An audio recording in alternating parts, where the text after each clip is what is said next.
Bakit hindi kayo ang nag-alis? Bakit hindi kayo nagbigay ng lisensya? Bakit nyo kailangan umabot pa sa kapitbahay? Ay, ano po sir, wala po ako lisensya kaya hindi po ako nag-alis. Yun! So that's the truth and that's the fact. Kaya nga, Let's not cover up the fact. Let's not cover up the fact. Wala palang lisensya. I'm not saying about you. Hindi kayo. I'm saying, just said it eh. Oh. am I addressing you? I'm not addressing you. Siya po ang kausap ko. Sige, wala. So sabi ko, wag i-cover up. Wala palang lisensya. Isang attorney ang nakaharap ni MMDA Head of Special Operations Group na si Sir Gabriel Go. Lulusot kaya ang tikas netong attorney kay Sir Gab sa issue ng one-way parking.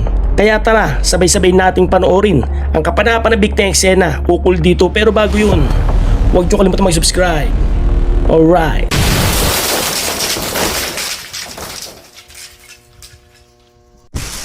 So pinapagawa. Hindi pinapagawa si. Ano lang siya, actually nakapark din talaga yan dyan.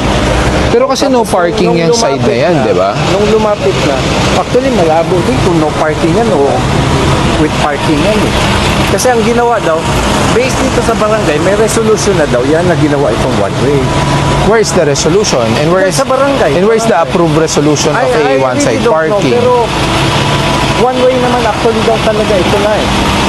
Kahit na one way yan, look at the road marking, pandalawahan pa rin. Hindi, one way. May ano siya, Hindi, I understand. actually, One way siya. That's why they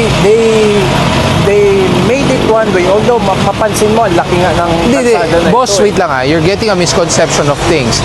Nonetheless, it's a one way. Precisely, exactly. Kung bakit daw nila ginawang one way, so that pwede daw one way parking. May one side Where is the parking. legal basis of the one-side Eh, sa parking? barangay. Then they should have presented it, and there should be a signage at least that states there's a one-side parking. Going back, kanina, mapagbibigyan naman niya kung hindi pa lumalagpas ng 5 minutes if you have presented your Kinausap license. ko na nga siya. Ang inaano ko lang, Saka what does it have to do with Congress? I have, inaano ko, wala naman. Sa Congress po ba kayo? Oo, sa Congress. Saan po kayo doon? Lawyer. You are an attorney. Yes. So It has nothing basically, to if you're an attorney, you should know that there should be an approved city ordinance before before an ordinance be approved and can be executed. Ang inaano ko nga, kasi ginawa daw one way ito eh. Hindi nga sir. Okay, ginawang one way. But where is the legal basis? An approved city ordinance should be required for something to be enforced. Anyway, inano ko na lang, I want to insist na. Kasi, pinakiusap ko lang kasi. Pero sa iyo ba o hindi? Hindi. Okay, kung hindi sa inyo, o kung sa neighbor nyo, why are you taking up the Hindi, responsibility? inano ko nga. Kasi, first case, nagda-dialysis yun. Pinakiusap din lang sa akin. So kanino po binili yung kotse, sa iyo or sa kanya? Bakit hindi kayo ang nag-alis? Bakit hindi kayo nagbigay ng lisensya? Bakit nyo kailangan umabot pa sa kapitbahay? Ay, ano po sir, wala po akong lisensya kaya hindi po ako nag-alis. Yun! So that's the truth and that's the fact. Kaya nga, Let's not cover up the fact. Let's not cover up the fact. Wala palang lisensya. I'm not saying about you. Hindi kayo. I'm saying, just said it eh. am I addressing you? I'm not addressing you. Siya po ang kausap ko. Sige, wala. So sabi ko, wag i-cover up, wala palang lisensya. Kasi kanina, sinabi nyo, sabi ng deputy ko, walang lisensya. So ngayon, sinabi nyo may lisensya ka. That's why I'm trying to get... Opo. Wait lang, sir, ha? That's why... Can we- Or because... Can we stop the video, please? it's blurred naman eh, so it's okay. There's no data privacy. Hindi, I insist na wag. This is a public place, so you cannot insist on that. Okay? So ganito lang po yan. Sinabi mo may lisensya ka. O, I have my... kaya nga, sinasabi niya may wala kang lisensya. That's why I'm trying to get to the bottom. Bakit ngayon, sinabi niya may lisensya kayo? Bakit hindi na lang tinikitan? Yung pala, ang katotohanan, yung driver or kung sino man yan, ano ka po ba? Iniwan lang sa'yo yung susi. So siya pala ang walang lisensya. That's why kaya kinaklarify natin. Diba? We're trying to get to the bottom of it kasi sabi niya walang lisensya, ikaw bigla may lisensya. So ano nangyari? Sino may lapses? Ako na nga may hawak na. Hindi, actually, kanina boss, di ba nandun ako na... Kung nagbigay lang po ng license. Hindi, ako na yung nandun sa sakya. po wala lisensya. Hindi, kasi Kayo meron. una boss, hindi, Saka una, nakikiusap muna. Hindi Kaya- kayo willing magpa-ticket kanina? Hindi pa naman. Kasi nakikiusap pa naman. Una, nakikiusap pa ako. Kaya hindi pa binigay yung license. Pero if Kaya sa nga. video, gaano katagal na yung sasakyan na unattended? Lagpas 5 minutes.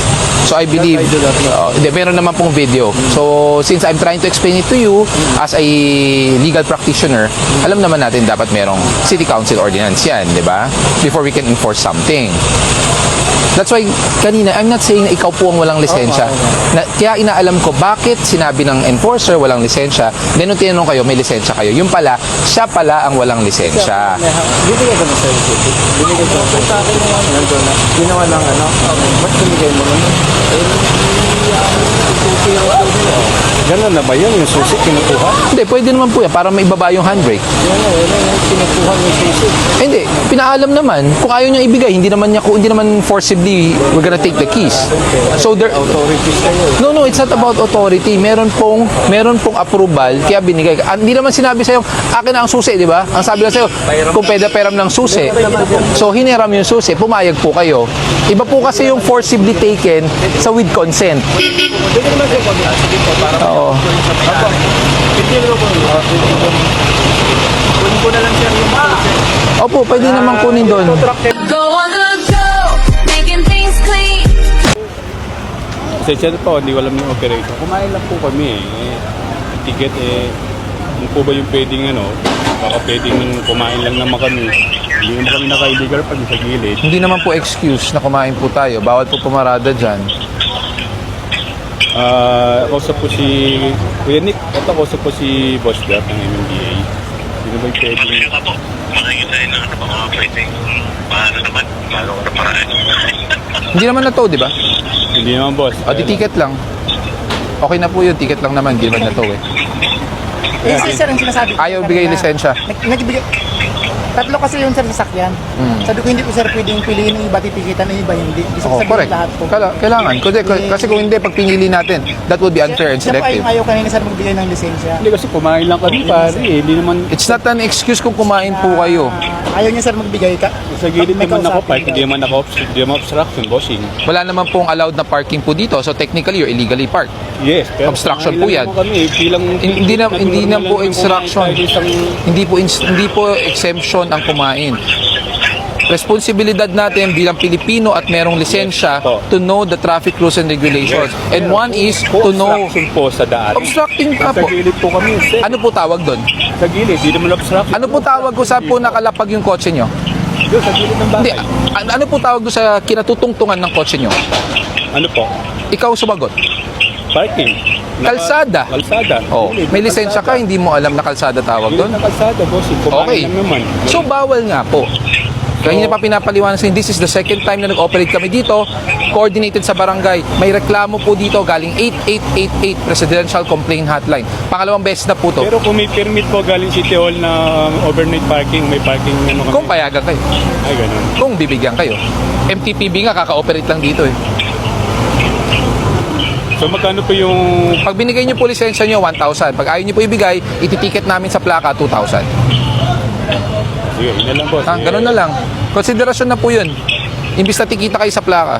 Kasi considering, ang protocol natin, pag dumating walang driver, plaka kagad yan. Konsiderasyon na po yun, ha?